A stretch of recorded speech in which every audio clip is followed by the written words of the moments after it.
Buenos días, buenas tardes, buenas noches. Muchísimas gracias por acompañarnos en esta celebración durante el año a 250 años del nacimiento de José Joaquín Fernández de Lizardi. Vamos a estar un año con él, su obra y su tiempo.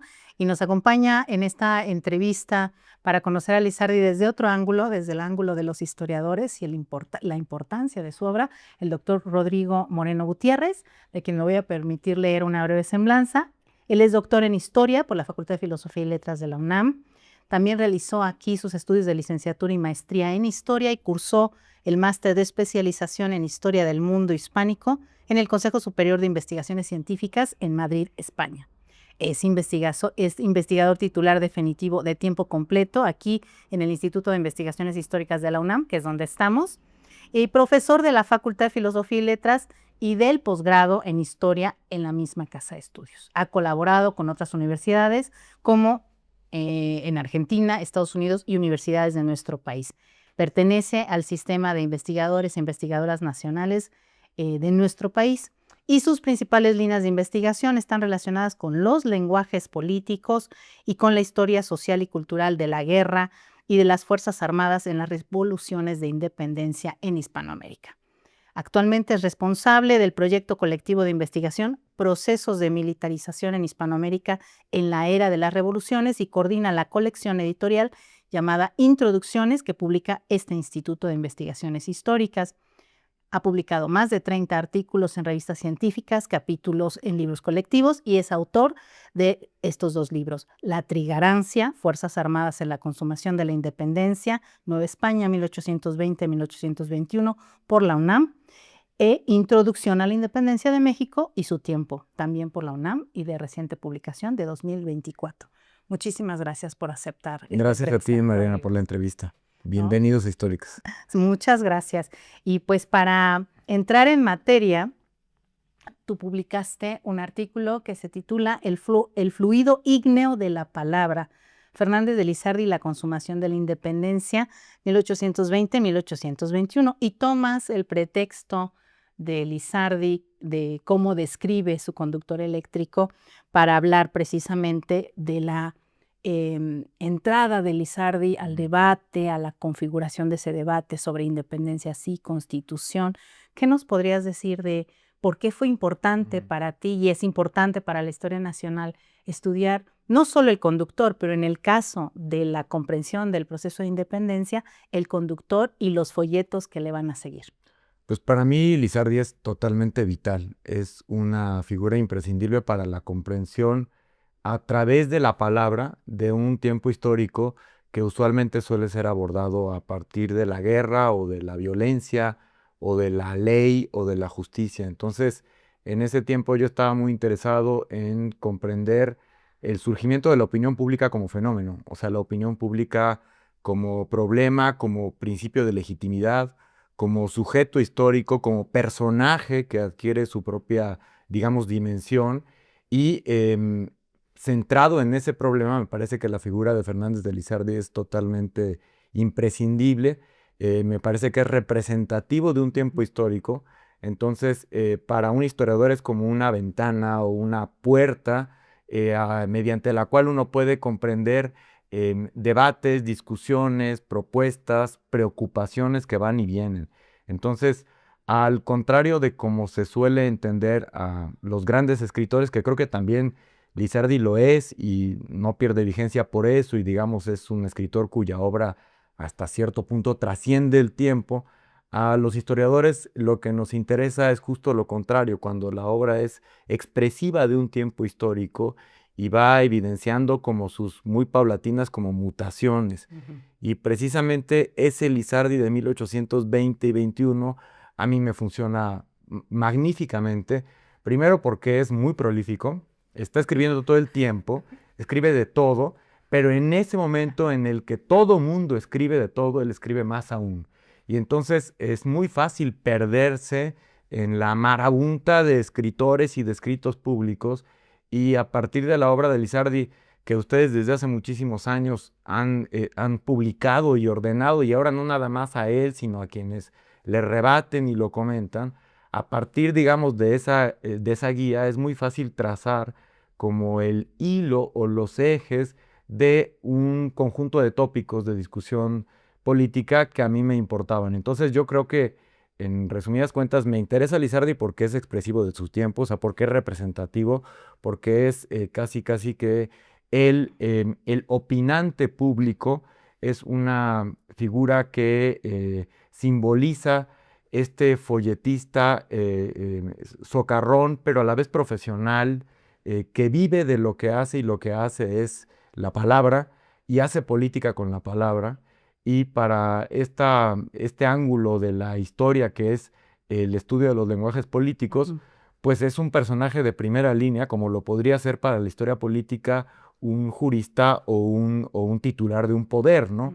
Me parece que desde ese punto de vista está en la primera línea de, digamos, de combate, y su obra es totalmente representativa de un tiempo histórico. Entonces, por una parte, me parece que eso lo hace indiscutible, su relevancia es así vital, pero por el otro lado, porque él mismo es el forjador de la opinión pública, ¿no? La opinión pública, es decir, es una idea a la cual todavía hoy apelamos, porque también el tiempo de las revoluciones es para mí ese tiempo en el que surge una cultura política en la cual todavía, mal que bien y mutatis mutandis, medio que nos reconocemos. Y una de las figuras que crea ese tiempo histórico es la de la opinión pública. Y esto no existía, al menos en América, en el siglo XVIII. Surge al calor de las revoluciones, y es muy expresiva de cómo se puede ir cuestionando el principio de autoridad y el principio de poder. Y Lizardi hace eso magníficamente, o sea, está todo el tiempo, pero particularmente en esta coyuntura que a mí me interesó muchísimo, que es la de 2021, y ahora hablaremos de por qué. Me parece que Lizardi está todo el tiempo estirando los límites de lo que es discutible, no solo lo que se puede pensar, sino lo que se puede decir.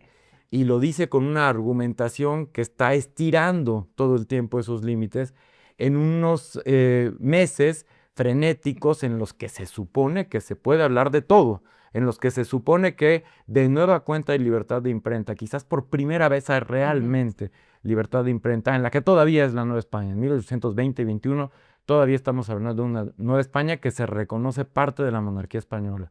Entonces, en ese momento que muchos lo ven con prisa porque ya son los últimos meses como de una Nueva España que se está muriendo, que es agonizante, a mí me interesaba mucho recuperar la historicidad de un tiempo que para nada dejaría ver en 20, cuando él escribe muchísimo, lo que va a pasar en 21.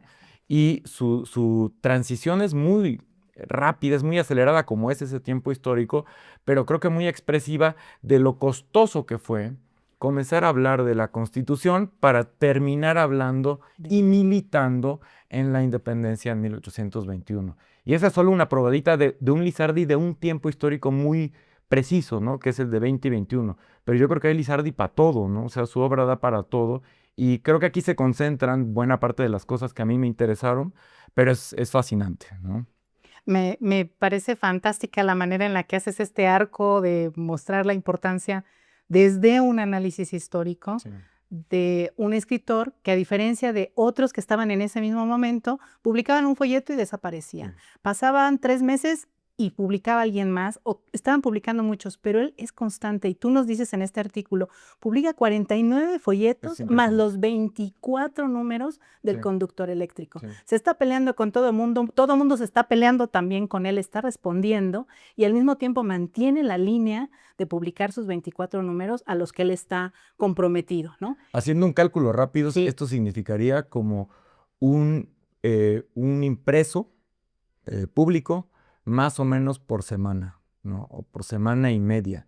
Esto no solo es revelador de, o sea, ya quisiera yo, ¿no? O sea, vamos, los editorialistas ahora de periódicos lo hacen, pero pues es un medio mucho más mecanizado y son escritos más breves. Estos también, algunos son breves y otros no tanto.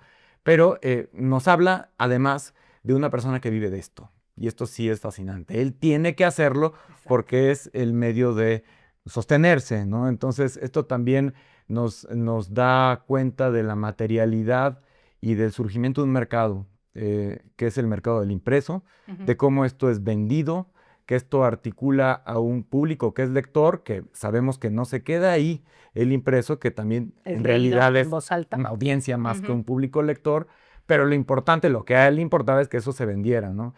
Y entonces también hay una dosis de, no diré de amarillismo, pero sí, no, y no solo de Lizardi, sino de todos, por ser vendidos, ser leídos, pero ser vendidos. Muchos de los, o sea, Lizardi forma parte, digamos, de una familia de escritores que se están peleando todo el tiempo, pero que viven de esto. Algunos son, digamos, más correspondientes a los sectores populares, otros no tanto, otros van y vienen, y otros no viven de esto, pero donde se ubica Lizardi sí vive de esto, y esto explicaría por qué en un tiempo en el que por fin, ahora sí, se supone que hay libertad de imprenta, pues entonces vamos a hablar de lo que se supone que podemos hablar.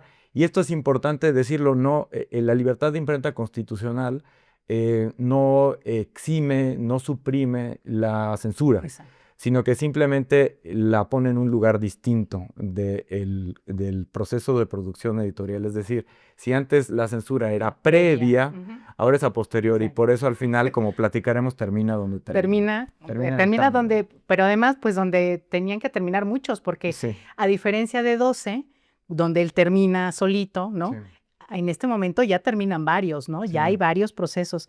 En ese sentido, volviendo a tu línea de investigación de los lenguajes políticos, Ujú. ciertamente Lizardi y con diferentes grados otros escritores van a tener títulos tremendistas, Sí. llamativos, ¿no?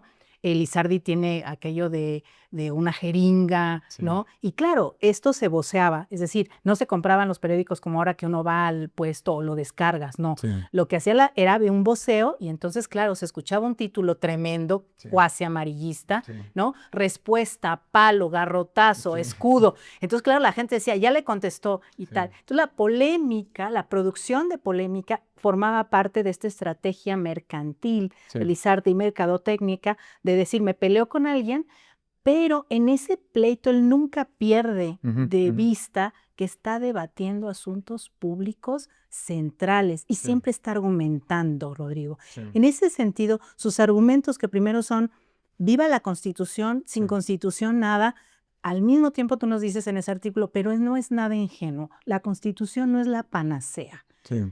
Entonces, cuando tú dices, él estira los argumentos y entonces los lleva a donde pareciera que nadie los está llevando, que es hacia las autoridades, hacia las instituciones, hacia los problemas Sí. del pueblo, no necesariamente los jurídicos que se están peleando, que si la soberanía, y hay un discurso y un debate jurídico de un nivel que hasta hoy en día uno lee y se queda bastante fuera, ¿no? Por las referencias, es muy erudito incluso, pero él está llevando qué es la Constitución para la gente de a pie, qué significa. Sí. Y en ese sentido, este lenguaje político de Lizardi, ¿por qué te parece tan novedoso? Porque además lo va continuando y en el ir continuando en sus 24 números va pasando de un tipo de argumento a otro y de pronto ya está hablando de cosas que no necesariamente le competen a la Constitución. ¿Tú cómo ves esto? Sí, me gustaría decir tres cosas Sí. bien interesantes en lo que propones. Primero, que efectivamente la articulación de un mercado se puede ver en Lizardi porque no es para nada una figura marginal, es central. Mucha gente le está discutiendo a Lizardi, a veces él se contesta a sí mismo con otros nombres o con su mismo nombre, pero funciona muy bien como guía, ¿no? Entonces, eso es una tabla de salvación en un corpus documental, en un universo documental que sí es muy amplio. Eso es lo primero. Lo segundo es que él asume su papel como una especie de conductor eléctrico. O sea, él imagina que su labor es comunicar a gobernantes y a gobernados, es transmitir la voz del pueblo, de la cual él es, por supuesto, intérprete, él se asume como intérprete autorizado de la voz del pueblo para llevar esas demandas populares ante las autoridades, que son muchas y muy diversas. Puede ser desde el Ayuntamiento de la Ciudad de México hasta el Virrey, hasta las Cortes de Madrid, ¿no? O sea, las autoridades dialogantes son muchas y muy diversas, pero también en sentido contrario. O sea, el conductor eléctrico es ese impulso eléctrico que va y viene de un lugar a otro. Entonces, también asume ese papel como pedagógico o didáctico de educar al pueblo. Es tanto su transmisor, es tanto Exacto. su intérprete, su oráculo, pero también es su profesor, es su maestro. Y en este punto constitucional en el que se acaba de restablecer el orden constitucional de 1820, en junio de 20 en la Nueva España, con meses de un muy significativo retraso. Lizardi funda el periódico El Conductor Eléctrico porque él asume que es muy necesario ilustrar al pueblo en la cultura constitucional. Es decir, él es consciente de que en el nuevo orden el pueblo, otra figura fundamental, además de la opinión pública, él es consciente de que el pueblo ocupa un lugar central en el nuevo orden. Pero para que el pueblo en realidad se convierta en la base del nuevo orden, tiene que conocer. Entonces, él tiene que explicar a todos los sectores que él ve como vulnerables o como no ilustrados en esta idea todavía un tanto dieciochesca de que es necesario difundir la palabra en general, la palabra escrita, pero también la palabra política. Él asume el papel de que es necesario traducir la Constitución de manera tal que todo mundo esté al tanto de sus derechos y de sus obligaciones para que pueda hacer cumplir el orden. Entonces, para que el propio pueblo se convierta en el censor del nuevo orden y no haya necesidad de un intérprete de la voz popular, sino que sea la voz popular la que establezca sus propias demandas. Entonces, esta figura doble, bifronte, digamos, de Lizardi como conductor de la opinión, pero también modelador e intérprete, me parece sumamente interesante en 2021 y después sigue, eso sí ya no para. O sea, a lo mejor se disminuye un poco en los tiempos de la censura absolutista entre 14 y 20, un poco, soterrada nunca se apaga, pero me parece que a partir de 20 aflora con todo, ¿no? Eso por una parte. Y por otra, lo de la Constitución es muy interesante. Es decir, me parece que a partir de 20, lo que yo quería proponer en ese artículo es que desde el restablecimiento constitucional, la constitución de la política de la monarquía española, la que llamamos Constitución de Cádiz, se establece como el marco de los lenguajes políticos, o sea, el marco en el que es posible establecer las demandas públicas. Digamos que todo dentro de la Constitución y nada fuera de ella. Todo se podría denunciar siempre y cuando rimara con el orden constitucional. Y es muy hábil Lizardi en este juego, ¿no? O sea, a partir de la preocupación por defender la vigencia de la Constitución, se puede, por ejemplo, también asumir la defensa de la soberanía popular en debates, por ejemplo, muy ilustrativos con aquellos que dicen que el restablecimiento constitucional fue una dádiva de la gracia del rey. Dicen, no se equivoquen, porque aquí es el pueblo el soberano, es la nación la soberana. Entonces, no es tanto una dádiva divina, sino una obligación del rey haberle dado su lugar a la nación.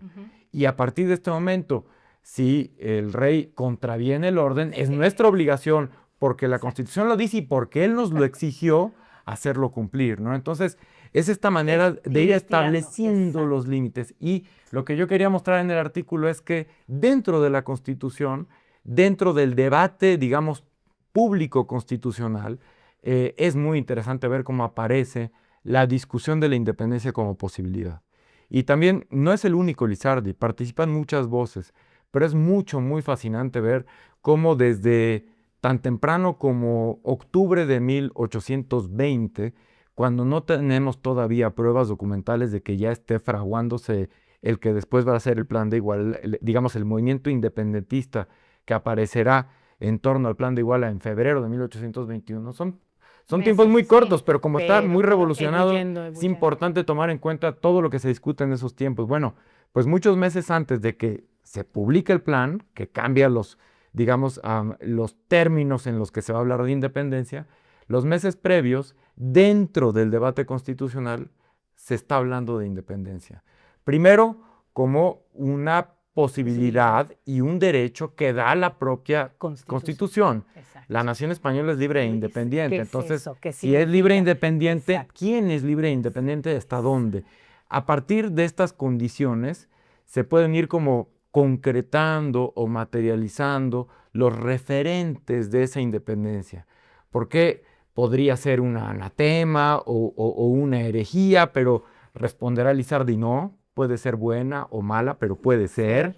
Y está considerada. Va avanzando el debate y en algún momento dirá, bueno, es que en realidad sí es deseable y es legítima, solo que en este momento no es oportuna. hasta que simplemente termina por desenmascararse, y sobre todo en el diálogo de Chamorro y Dominiquín, del que ya habló Mariana Rossetti muy bien.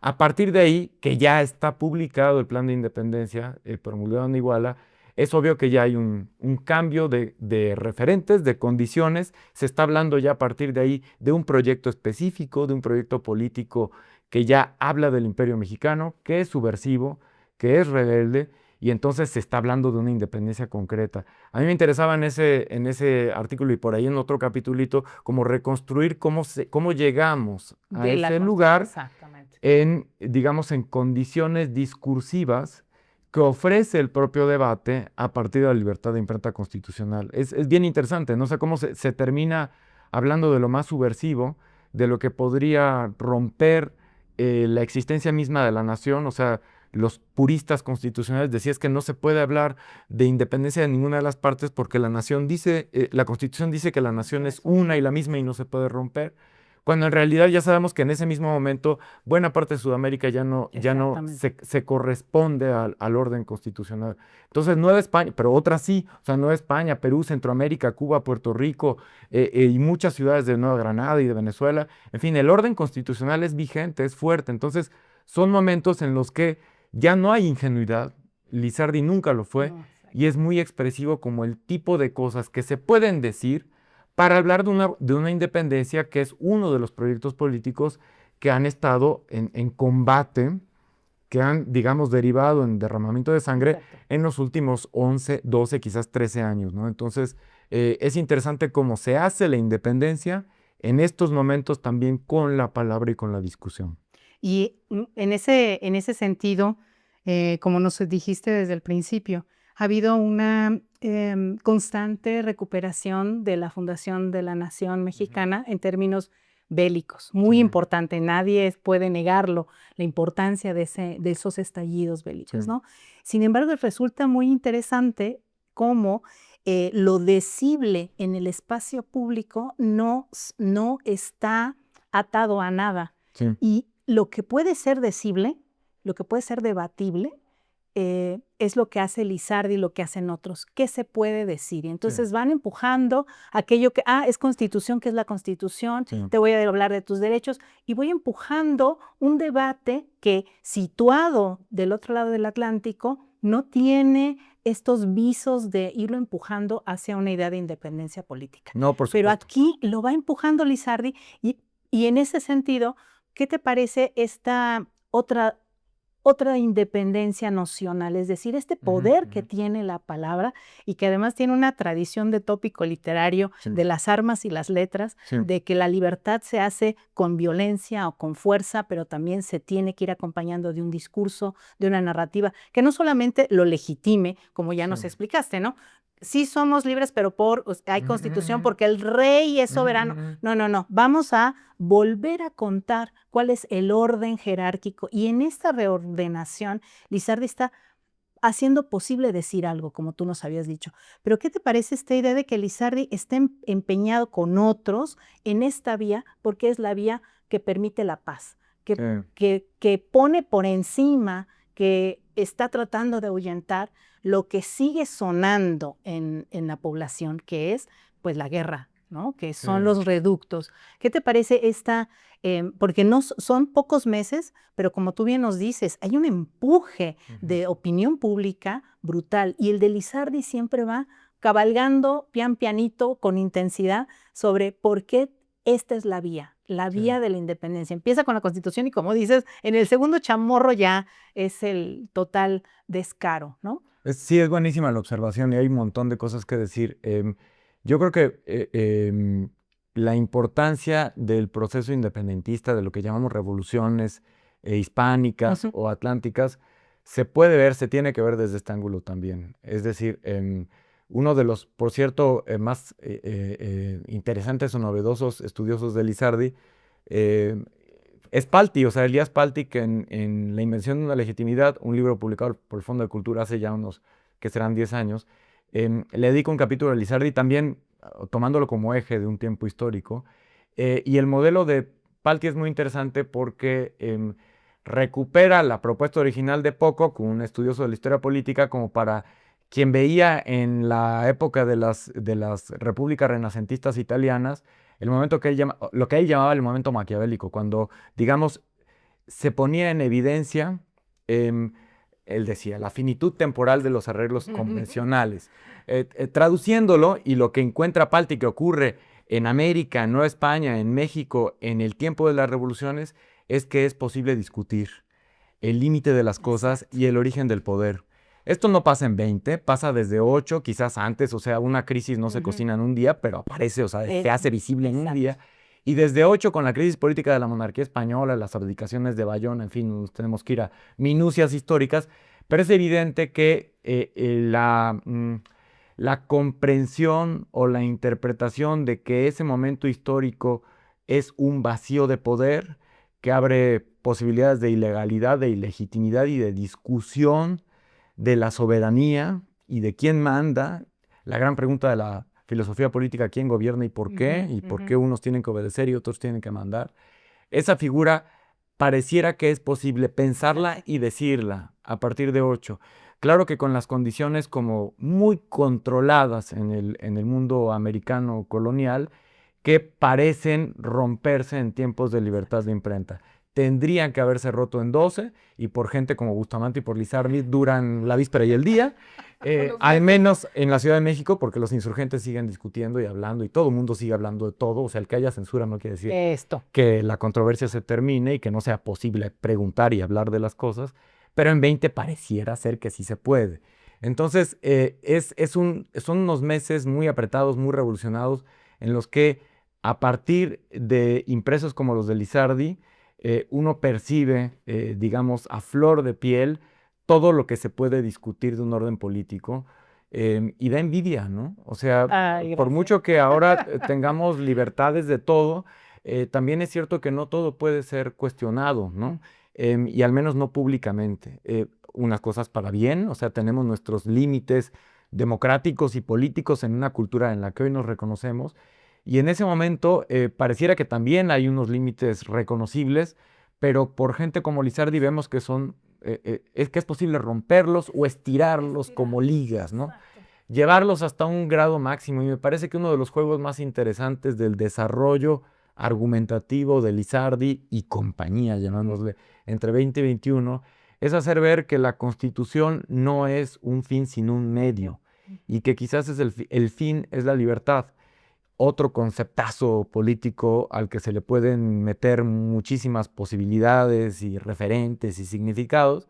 Y entonces ya si hablamos de libertad, el margen es muy amplio, ¿no? O sea, si en serio el tiempo constitucional habilita la posibilidad para hablar de libertad, bueno, hablemos de todo. Hablemos de independencia, hablemos de reacomodo, de representación, del lugar de las mujeres, del lugar de los hombres, del lugar de los militares, de los curas, de la religión. De los indios. Hablemos de todo. Sí, claro. Queremos felicidad, felicidad pública, bueno, hablemos de todo, ¿no? Entonces, es muy interesante cómo se va estableciendo como uno de los posibles fines o metas del orden constitucional la libertad, y se cuela en el medio la posibilidad de la independencia, si la independencia podría no contravenir ni con la Constitución ni contra la independencia. Entonces, si todos son medios, Posibles. puentes o caminos para llegar a una libertad que todos deseamos, una felicidad pública, que también es muy interesante que se hable tan claramente de felicidad. ¿Qué quiere decir la felicidad para cada quien y en ese tiempo histórico? Me parece entonces que los límites se rompen, o es muy fácil rellenar ese cántaro con muchas aguas y con muchos vinos, y por eso la conversación pública es tan rica, ¿no? Y por eso la gente se pelea tanto por el sentido de las palabras. También preguntaba Fernández Sebastián si podía haber una revolución conceptual en el tiempo de las revoluciones, cuando pues en realidad el lenguaje, las palabras, los conceptos son antirrevolucionarios, ¿no? O sea, cambian muy lentamente, y lo que cambia muy lentamente no puede revolucionarse. Pero él mismo dice sí y no. O sea, sí podríamos entender a las revoluciones atlánticas, hispánicas, como una revolución conceptual, en la medida en la que vemos que las palabras y el referente de los principios políticos y de los grandes conceptos políticos se resignifican, ¿no? Y textos, figuras como Lizardi nos ayudan a entender la hondura de ese cambio, ¿no? Que eso es consciente y no es partícipe, es exponente de ese cambio, y él mismo se da cuenta que lo que está discutiendo en un folleto al día siguiente, que está contestando a quienes le rebatieron, ya no es exactamente lo mismo que había propuesto en origen, ¿no? Entonces cambian muy rápido las conversaciones. Los escritos, tú te metiste con eso, los que nos hemos metido nos desgarramos porque no están fechados. Exacto. Pero es muy interesante reconstruir la cadenita a partir de quién se contesta, ¿Quién? quién contesta a quién, ¿no? Entonces ahí casi se puede ir viendo día a día qué apareció un día y qué apareció al día siguiente.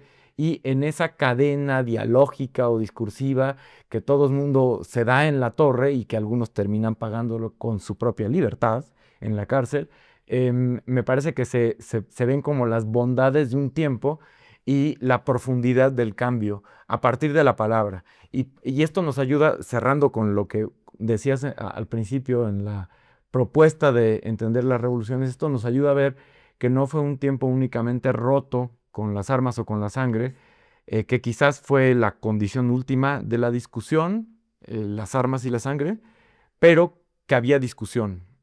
Yo siempre los he asumido, los he entendido como los dos pies de las revoluciones, el de la violencia y el de la guerra, y el de la palabra, y uno no se entiende sin el otro, y el cambio, digamos, de época, la profundidad de la revolución, creo que tiene que ver con esos dos pies, ¿no? No, excelente, excelente.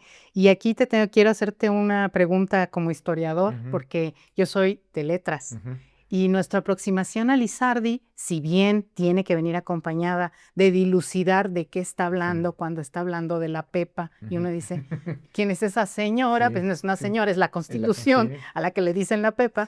Y de otros intríngulis, y también darnos cuenta de que hay informaciones que no son, pero eso nos permite reconstruir su lenguaje que en casi todos los casos de este periodo es ficticio. Es decir, no es Lizardi el único, nadie nunca puede decir eso, pero si hay alguien que va a hacer uso de la imaginación, de la más preclara tradición castellana popular, para ponerle al lector, que además implica hacerlo partícipe de alguna manera de esos códigos y de la realidad de la que está hablando, es un diálogo donde hay dos señores o tres señores que están hablando y ¿por qué están hablando? Pues porque uno llegó a la tienda del otro y se están echando un cafecito, un chocolate, y de pronto le dicen, oiga, ¿usted cómo ve? Y empiezan a platicar. El señor se llama Chamorro, el otro se llama Dominiquín, ¿no? Pero Lizardi tiene un folleto que es la tragedia de los gatos, ¿no?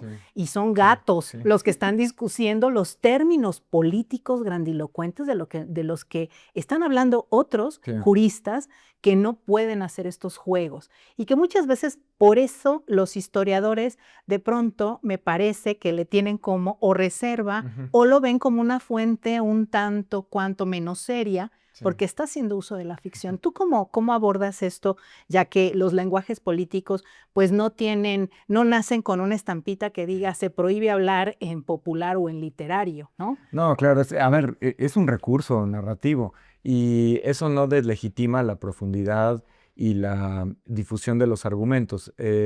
La ficción en estos casos juega un papel importante. Yo creo que en Lizardi sigue siendo un recurso didáctico, sigue siendo un reflejo de su intención pedagógica de difundir con la mayor claridad posible los términos de la discusión. Y él y otros recurren muchísimo a los diálogos porque es una posibilidad narrativa, un recurso narrativo para exponer con total claridad posturas radicalizadas y cómo evidentemente la capacidad de persuasión de una sobre la otra, ¿no? Es tan ilustrativo como lo podría ser una caricatura política, que en este tiempo lamentablemente no son tan frecuentes, comienza a ver, y que a lo largo del 19 serán cada vez más ricas y expresivas, y cada vez serán más una fuente para nosotros para entender un tiempo histórico como lo son hoy, ¿no? Y Fausto Arantús, por ejemplo, estudiosísima de la caricatura, dice, bueno, es que ahorita agarramos un periódico y vemos una caricatura y entendemos de primeras los tiempos. Pero si agarramos un periódico de otro país, probablemente no tanto. Y si agarramos un periódico de otro tiempo, probablemente no tanto. Hay que hacer una labor de traducción hasta de lo más simple. Y me parece que esto es una forma de entender cómo los diálogos también suponen una comunión de lugares de discusión, una comunión de posturas. al final tienen una intención de persuasión, porque siempre hay una postura que se impone a la Así otra, es, así es. y hay una intención política. Es como una caricaturización de las posturas. El de Chamorro y Dominiquín me parece que son dos diálogos, además, Sí, es el más expresivo de cómo se puede hablar de independencia y cómo los personajes son conscientes de que esto es hasta cierto punto sedicioso o disidente. ujú, O sea, ellos son conscientes de que están platicando. caminando sobre la No, cornisa, o sea, exacto. que están yendo de filito, que esta es una cosa de la que no se podría hablar con tanta libertad. Uno de los personajes, Dice, o sea, se espanta, dice, oye, no, pero es que no, de esto no, no, no, sí, no podemos no. hablar, ¿no? Entonces, pero ¿por qué no? O sea, si todo el mundo está hablando de esto y además podría ser bueno o malo y a lo mejor ahorita no, pero en fin, poder hablar de las cosas reproduciendo o haciendo como que se reproduce la jerga cotidiana, Exacto. que es posible comprender para cualquiera, que lea, que se entere, que sepa en qué consiste la Pepa, en qué consiste la independencia, que ya hay un señor que publicó una cosa Ujú, en las montañas del sur y que eso puede o no ser subversivo, pero a lo mejor no tanto, o a lo mejor sí, y cuáles son los riesgos. El otro diálogo expresivo de esos tiempos es entre muertos. exacto. Y es todavía, pues sí, es más tétrico, ¿no? Es más telúrico, pero es igualmente expresivo de las posturas que podrían ser o favorables al orden constitucional o abiertamente reaccionarias, conservadoras, don Servilio, Don ¿no? Servilio No se puede llama. ser más gráfico el nombre, no más Para que se expresivo, ¿no? entere de qué va O sea, con el nombre, ¿no? don Servilio, que es evidentemente la expresión, la caricaturización del servilismo, que sigue siendo hasta 2021 un término peyorativo, porque en ese momento hay serviles, pero ellos se asumen más bien como moderados o como conservadores. Algún momento reivindican el nombre de serviles como de servicio A la nación. y Claro. al rey, sobre todo, Claro, hay sí, sí, sí. desde su lugar de ver las cosas, sobre todo el rey. Pero entonces ese diálogo es interesante entre Lacy, que es un ejecutado por Fernando VII en 1817, hagan de cuenta una especie de mina, pero allá, Ujú, ujú. o sea, un pronunciado fracasado que termina ejecutado como termina mina, tratando de restablecer la constitución a través de la Exacto. práctica del pronunciamiento que será endémica en el siglo XIX iberoamericano.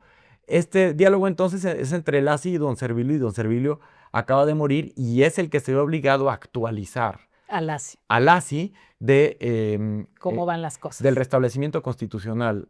Y es muy interesante cómo ahí Lizardi, con estas dos figuras, se encarga de popularizar o difundir el que tendría que ser para 1820-21 una especie como de nuevo panteón cívico.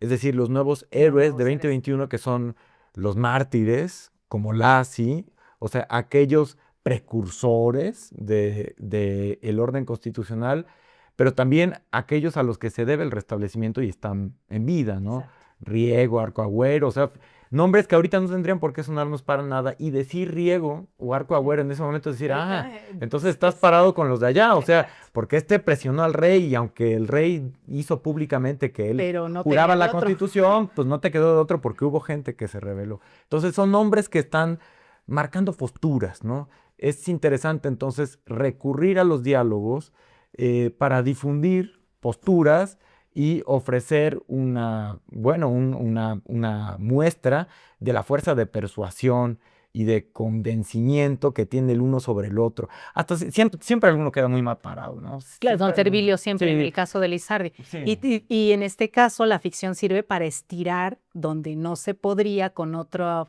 forma lo que estás diciendo. Son dos muertos que están hablando de algo y entonces en el más allá los muertos hablan de lo que quieren como quieren, ¿no? Así es. Entonces también hay en el Lizardi hay una legitimación de voces, es decir, quién puede hablar de qué, ¿no?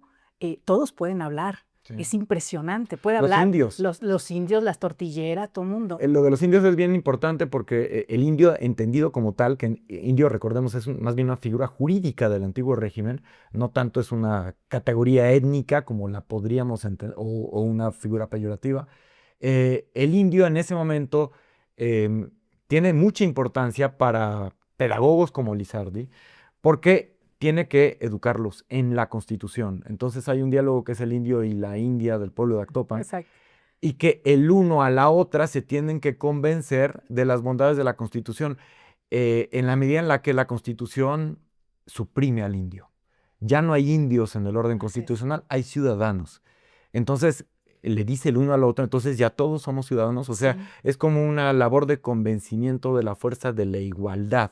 ¿Y qué es lo que se puede hacer en el orden igualitario de la Constitución? Y cómo eso en realidad no disminuye prebendas, aunque obviamente las disminuye porque es el fin de una figura privilegiada, pero esa disminución de las prebendas viene aparejada de la obtención de ciertos derechos, ¿no? Y de la responsabilidad de la figura de la ciudadanía, que es a la que desde luego proyecta y apuesta todas sus cartas gente como Lizardi, ¿no? Entonces, Rodrigo, además de esta estupenda mirada que tiene sobre una figura que ha pasado a la historia por sus contribuciones literarias, ¿no? Sigue siendo el primer novelista nacional, ya no es el hispanoamericano, ¿no? Pero no importa tanto el primero, el segundo, sino esa consistencia, ¿no? Porque es escribir como sea, en las condiciones que sea, pero siempre hablando del presente que está atravesando, que está configurando, y haciendo de ese presente algo mucho más amplio que una mirada de una sociedad virreinal con una serie de temporalidades, sino hacer del debate algo indispensable. Totalmente. Lizardi hace del ejercicio del debate un músculo que va a tener que acompañar a los avatares de esta nación a lo largo del siglo XIX. Y de la política, una responsabilidad colectiva y un compromiso cotidiano. O sea, a esto no se puede renunciar cada día, y cada día quien tiene esa aura de ciudadano tiene que ejercer con responsabilidad sus obligaciones y sus derechos. Y es una figura reveladora por eso, importante por eso. Está muy bien que se le siga leyendo como novelista. A mí, francamente, el que me gusta es el político. Claro, el folletista. El opinador, o sea, el forjador de la opinión. Creo que ese es el Lizardi que a mí más me expresa un tiempo histórico. Desde luego a mí me sirve como fuente, como instrumento, como puente, pero es el más divertido. También. Yo creo que es el más divertido. Es el más incoherente. Me parece que a nosotros como historiador, a mí como historiador, me atrae menos la figura que es totalmente consecuente. Sí, exacto. Este Lizardi es más plástico, ¿no? Y justo por lo que decías, porque es un Lizardi muy actual, está todo el tiempo trepado en la ola de lo que se está diciendo y muchas veces le va muy mal, ¿no?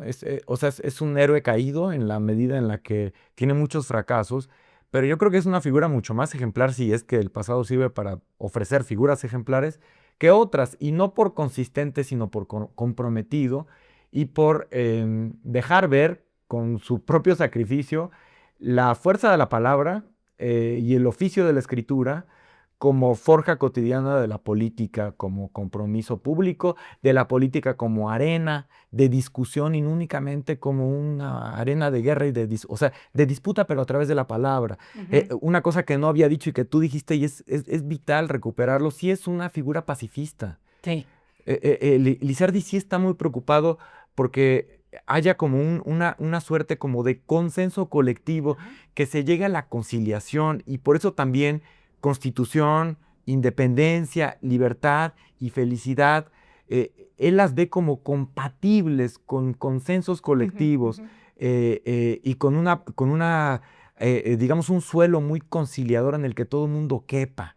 O sea, a Lizardi no le interesa dejar a nadie fuera, sí es muy, digamos, muy posmo e incluyente en ese sentido, pero a la buena, porque sí entiende que la política se hace entre todo el mundo y hay un sentido muy republicano e igualitario de la responsabilidad ciudadana. Por eso me parece que se apaga mucho ese Lizardi en tiempos de censura y aflora cuando se puede hablar de todo, y cuando entonces él es el encargado de establecer los límites del debate y no una figura ajena o una censura anterior a la publicación. Entonces yo creo que hay un montón de enseñanzas, insisto, no sé si se tenga que acudir al pasado para eso, pero hay una serie de enseñanzas de Lizardi que sí lo hacen súper actual y que yo creo que es una figura ejemplar por eso, por su pacifismo, por su convicción de la palabra, por su búsqueda del consenso, pero con convicciones que no tienen que ser siempre las mismas. O sea, así como fue fernandista, fue iturbidista y reniega de Iturbide después. No busquemos consecuencia, pero o sea, en la política no hay consecuencia tan última, ¿no? Yo creo que la consecuencia o el compromiso último es con con ideas trascendentes como la libertad, ideas trascendentes pero terrenales, la felicidad y la igualdad, hasta cierto punto yo creo que un republicanismo muy virtuoso, o sea, la virtud, ¿no? Entonces, yo creo que eso es más o menos indiscutible, permanente en la obra de Lizardi, pero justo son sus momentos de ruptura, de duda, de discusión, de pelea, cuando es más divertido, créanme, más expresivo. Y bueno, yéndonos hacia esta parte de lo que cuesta, de lo que se pone en la mesa en ese momento de turbulencia en el que se puede hablar de todo y él va estirando y va haciendo caber en las discusiones asuntos que pues no tenían necesariamente que ver con la Constitución, pero él encuentra la manera de meterlos, ¿no? Libertad, soberanía, quiénes son los soberanos, qué es lo soberano, y empieza a llevar la discusión para otra agua, ¿no? Para otro río. Le cuesta la censura y después le cuesta la cárcel con otros, ¿no? Sí. Porque además, retomando lo que decías hace ya unos minutos, que nos inspira mucho Lizardi, nos debería inspirar en el sentido del nivel de debate que tenía un hombre de a pie que vivía un poco de la polémica, un poco del escándalo, y que hoy en día, no sé qué opina Rodrigo, pero ese nivel de debate de trascendente, yo no lo acabo de encontrar. Sí, hay dos cosas bien interesantes. El nivel no entendido como erudición y como exclusión. No, de alcance. O sea, de alcance y de compromiso, ¿no? Empeña su libertad. O sea, yo creo que en eso también es súper ejemplar. Me parece un tiempo muy interesante de recuperación de esas figuras, ¿no? Que realmente no solo ven en el debate público un medio de vida, sino que en ese sentido son consecuentes. Y pues sí, a Lizardi le cuesta, tengo entendido, 3 o 4 veces la libertad, hasta le cuesta en algún punto la excomunión, que seguramente le dolió, no tanto como a algunos otros les pudo haber dolido, pero sí le preocupó. Entonces apostó, se la jugó y perdió. En 1812 porque se compromete con el debate de la jurisdicción, de la capacidad del virrey para incidir en la foralidad eclesiástica. Es curioso que en ese momento él juega a favor del fuero eclesiástico, pero más bien creo que hay que interpretarlo. Sí, es un debate muy estratégico. Es apenas una probadita de la libertad de imprenta, es apenas lo que se podría establecer, una manera muy sutil como de medir los límites de la autoridad real. Y es un debate que, por cierto, nos importa mucho en nuestros tiempos sobre la administración de justicia. Exacto. La justicia es una cosa que se pone en tela de juicio en los debates en estos tiempos de manera permanente, porque la justicia ocupaba un lugar medular en el antiguo orden. De hecho, era el pilar de la autoridad, la justicia. Entonces, por ahí le cae una primera censura. En 1821 le cae una segunda justo por la independencia, por Chamorro y Dominiquín, precisamente porque se interpreta que no se puede hablar así de esa independencia. Y yo creo que el responsable ahí es el independentismo de 21, porque ya había claramente un contexto diferente. Sí. Digamos que las cosas que se podían decir en enero de 21 son distintas que las que se pueden decir en marzo de 21, porque ya hubo un plan que rompió los límites, ¿no?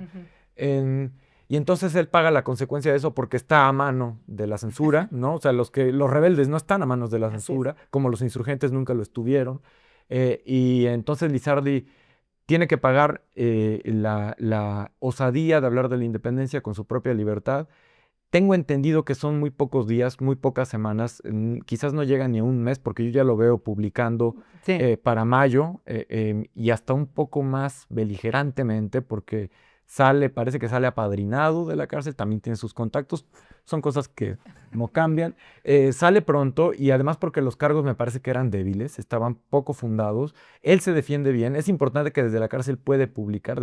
A lo mejor quienes nos escuchan no entenderían por qué se puede hacer una defensa pública en esos términos. Se puede publicar desde la cárcel. Él es su propio abogado, digamos, público. Exacto. Su propio defensor. Y en esa medida le interesaba mucho, bueno, purificar su postura y decir que él no había roto los límites de la legitimidad, de la legalidad, y justo hacer posible y legítima, decirle, la independencia. y después ya no cae en la cárcel porque se va. O sea, en realidad ya cuando se desenmascara, es decir, no es solo él, es el tiempo histórico, cuando el movimiento independentista va avanzando posiciones, va ganando adeptos a través de la palabra más que de las armas, es decir, para mí los meses más importantes de expansión de la trigarancia o el independentismo de 1821 son mayo y junio, donde ya claramente está muy extendido, ¿no? O sea, ya es más fácil decir que sí que no. O sea, es más fácil decir Sí, a la independencia independencia, que mantener. permanencia. O sea, ya la Constitución ya pasó a un segundo término, es Así muy es. interesante. En ese momento que ya había publicado algunas cosas Lizardi claramente en favor del movimiento independentista encabezado por Iturbide, em, acepta o asume que una salida conveniente es convertirse pues casi en jefe de prensa de la Trigarancia. Se va a Tepoztlán, donde se encarga de las prensas trigarantes y ahí ya claramente da voz digamos, es una voz oficial del movimiento, lo cual no deja de ser muy riesgoso, muy arriesgado, aquí cerca de la Ciudad de México, pero ya es un gobierno muy disminuido y conforme pasan las semanas todavía más, Lizardi junto con quienes ya están trepados en la ola del independentismo, se encargarán de señalar con todas sus letras. Para mí es otro momento que cambia los términos del debate. El 5 de julio de 1821 se da un golpe de Estado. Entonces la poca legitimidad que Se podía queda. tener para el ejercicio de la autoridad de un virrey que mal que bien había sido designado por el rey, ahora es, como en 1808, un golpe de Estado, o sea, una figura cuestionable, militar, por cierto. O sea, este golpe de Estado se da en el marco de una junta de guerra, y eso cambia mucho la posibilidad de ejercer la autoridad de manera más legítima, ¿no? O sea, ya es un régimen que está muy aislado geográfica Ujú. y Y políticamente. políticamente. Entonces ya la postura de Lizardi es todavía más Beligerante. acechante, más beligerante, más claramente convencida de la causa independentista. Y ahí yo creo que ya es más, para mí es menos interesante ese Lizardi. O sea, ya se juega menos, o sea, digamos, ya Posicionado. está muy bien posicionado, ¿no? Pero muy pronto encontrará el nuevo los Claro. límites del nuevo orden. Es decir, septiembre es la proclamación de la independencia, digamos, el establecimiento formal de una cosa muy extraña que se llama Imperio Mexicano, que de nuevo se hace con las palabras. Es un documento el que lo inventa y hay que convencer a todo el mundo de que De esto que es una sí. realidad. Y Lizardi muy pronto comenzará a probar los límites de ese nuevo orden. Exacto. En esos momentos se hablará de otras cosas hasta que Iturbide sea emperador, y ahí también se encargará de señalar los límites y el origen de la autoridad del emperador, ¿no? Entonces, es bien interesante. Cae en censura también por una cuestión de foralidad y por la defensa de la masonería en 23. Yo creo que también es un debate interesantísimo el que se abre a partir de 22 y 23, el de los masones. Qué sí se puede hacer en política y qué no, si esto contraviene el orden, Ujú. si es solo hacer política pero no pública, en fin. Es un debate muy abierto, pero sí es una fibra muy sensible. Lo de la masonería siempre tiene un tufillo como de herejía, de ruptura, de subversión, Pues de sí, le ocultamiento, cuesta la ¿no? excomunión. Le cuesta la excomunión, ¿no? Entonces siempre está como, sí, parado, no le gusta la comodidad. O sea, así como lo podíamos ver cómodo de jefe de prensa, trigaranta, que llamarlo así, no se quedó en eso, ¿no? Siempre está más bien limitando, o sea, habitando los límites de la discusión. Es una figura, yo creo que incómoda a cualquier régimen, y así muere, ¿no? Aunque muere ya como un poco reconocido y con alguna pensioncita y tal. Yo creo que en el momento, así como Mier, son figuras que siempre se convierten en un callo, en una piedra en el zapato para cualquier gobernante. Y creo que esa postura de la prensa, pues es plausible, ¿no? Es decir, es una postura de la prensa y de la opinión, que en algunos casos hoy vemos viva, pero me parece que también es importante recuperar, ¿no? O sea, historiar, cuando eso se asume como una labor de quien está arriesgando su Exacto. prestigio y su libertad, Y su ¿no? libertad. Sí. Y que, bueno, para ir cerrando, porque aquí nos podemos quedar, Horas, sí. una de las cosas que salta a la vista cuando se lee a Lizardi desde la lente de un historiador es esta. En 1812 él no tiene realmente necesidad Ujú. de ir y tocarle la nariz al virrey y decirle, oiga, usted no puede esto. O sea, ¿te parece que es una labor desde el punto de vista del discurso, cuando alguien dice, aquí hay un límite, está diciendo mucho, porque mucha gente no vemos el límite? Ese sujeta que dice, ¿puedo preguntar qué es esto?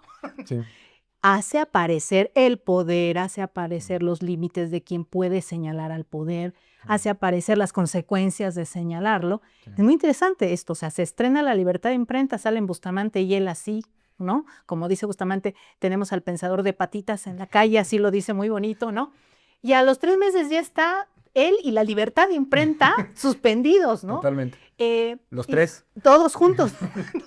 Entonces resulta que dices tú, no le gusta estar cómodo, pero por otra parte, esa labor de estar expandiendo constantemente el debate en términos de, ya llegamos aquí, y luego, sí, imperio, pero ¿qué tipo de imperio? ¿Pero para quién imperio? ¿Pero va a ser un imperio cómo? Y empieza a hacer su búsqueda histórica y a decir, hemos tenido emperadores de tal tipo y de tal otro, unos buenos, otros malos. Y es muy interesante con Iturbide que desde muy temprano le empieza a amenazar a Iturbide a decirle, mire, no váyase por este lado porque va a encontrar lo que otros emperadores han encontrado. Entonces hay una suerte de convicción de Lizardi desde muy temprano en hablarle al poder sin, parece ser, miedo, ¿no? O sea, sí. ¿Nos puedes decir algo al respecto? Lo último que nos quieras decir sobre Lizardi. Qué desafiante, ¿no? O sea, qué desafiante y qué comprometedor, porque desde luego, como hablamos ahorita de Lizardi, podemos echarnos un clavado a la colección La Fragua y veremos que hay muchísimos que no. O sea, sí es fácil consecuentar al poder, es fácil decir desde el otro lado, oye, pero los límites son estos, mejor habla de esto otro, mejor habla de esto otro. Es decir, en términos de la discusión pública, me parece que Lizardi es un personaje encomiable porque va mostrando lo que decíamos hace rato, que la política es un compromiso arriesgado, colectivo y cotidiano, que tiene límites y convenciones que estriban en la discusión de las mayorías y del colectivo, en lo que cada quien asume que es el sentido común, el bien común. Y yo creo que cuando hay figuras como Lizardi que tienen nortes de acción más o menos claros, pues tienen una incidencia mayúscula y tienen una convicción de decir lo que hacen, sumado a su necesidad de publicar y de hacer y de vivir de esto, pero me parece que son figuras desafiantes al orden y en esa medida, bueno, son interesantísimas desde el punto de vista de las revoluciones, porque es un orden muy rígido, ¿no? Y es un tiempo que ciertamente encuentra muy pronto sus costuras, es un momento en el que se pueden ver las costuras del orden y en el que hay una posibilidad de cuestionar y de desafiar, pero creo que esa es la cultura que habitamos, o sea, creo que esa es la cultura política que abrió las revoluciones, que mal que bien hoy seguimos habitando, en la que la opinión pública sigue teniendo un peso medular, en la que sigue habiendo gente que se asume como oráculos e intérpretes de la opinión pública, en la que hay redes sociales que encuentran los límites de la discusión. O sea, hemos visto, por ejemplo, con los atentados de Charlie Hebdo, me acuerdo, cómo Europa se volcó a la discusión de cuáles eran los verdaderos límites de la libertad. Como de la autocensura. Podemos meternos con Dios o con la religión o no podemos hoy en día, en el siglo XXI, ¿no? Entonces, yo creo que estas no son cosas dadas, ¿no? O sea, para algo nos sirve recuperar ese tiempo histórico y esas revoluciones. Es decir, son discusiones que refieren a asuntos que nos preocupan. O sea, qué, cómo y quién puede ejercer el poder, hasta dónde tiene que llegar un ejecutivo, las Fuerzas Armadas, las milicias, qué y cómo debe ser la justicia, quién la administra, quién la ejerce, cuál es nuestra obligación como ciudadanos. Nos quedamos con el voto y ya, ¿de qué hablamos? ¿Cómo lo hablamos? ¿No?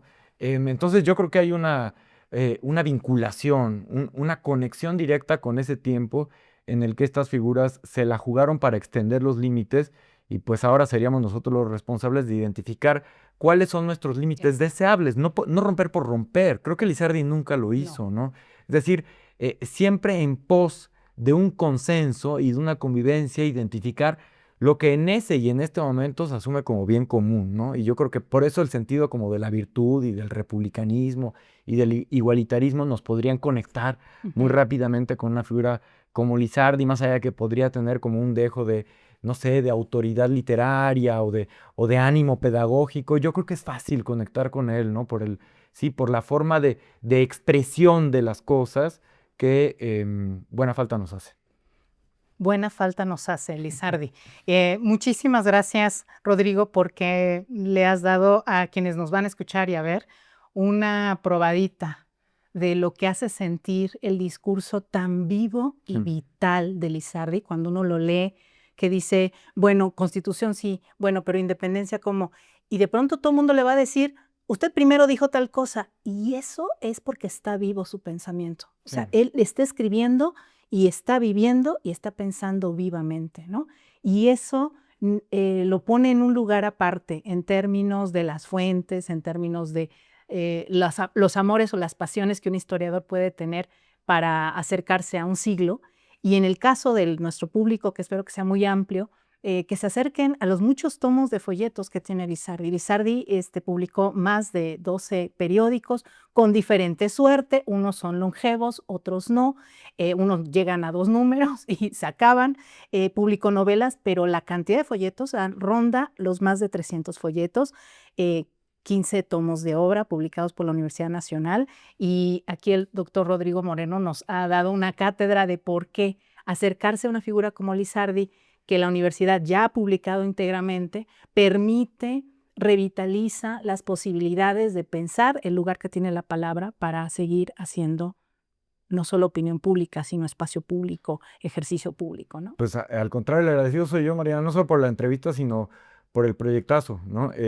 Por el proyecto a largo plazo de el orden, la edición crítica de la obra lizardiana y sus comentaristas, que es así la coda fascinante a ese proyecto, sino por encabezar un esfuerzo por recuperar la vigencia de Lizardi en todas las conmemoraciones. Creo que dan pie a un montón de cosas. Unas para mí son más legítimas que otras. Esta lo es. Yo creo que Lizardi es una figura que hay que recuperar y yo soy un usuario agradecido del esfuerzo editorial de la universidad, que desde hace décadas publicó la obra de Lizardi, que bien haríamos con volver a circular. Hay versiones electrónicas, pero yo también no puedo cerrar sino invitando a nuestro público que se convierta en público lector como lo quería Lizardi y se acerquen a la obra impresa que circula también electrónicamente, pero incluso podrían algún día darse una vuelta al fondo reservado de la Biblioteca Nacional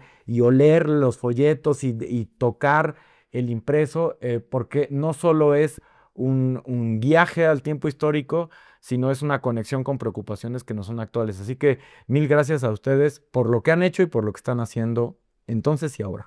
Bien, pues muchas gracias. Nos despedimos después de esta nutrida y entretenida y álgida en el sentido de todas las emociones que despierta hablar de la obra de José Joaquín Fernández de Lizardi a 250 años de su nacimiento. Muchas gracias.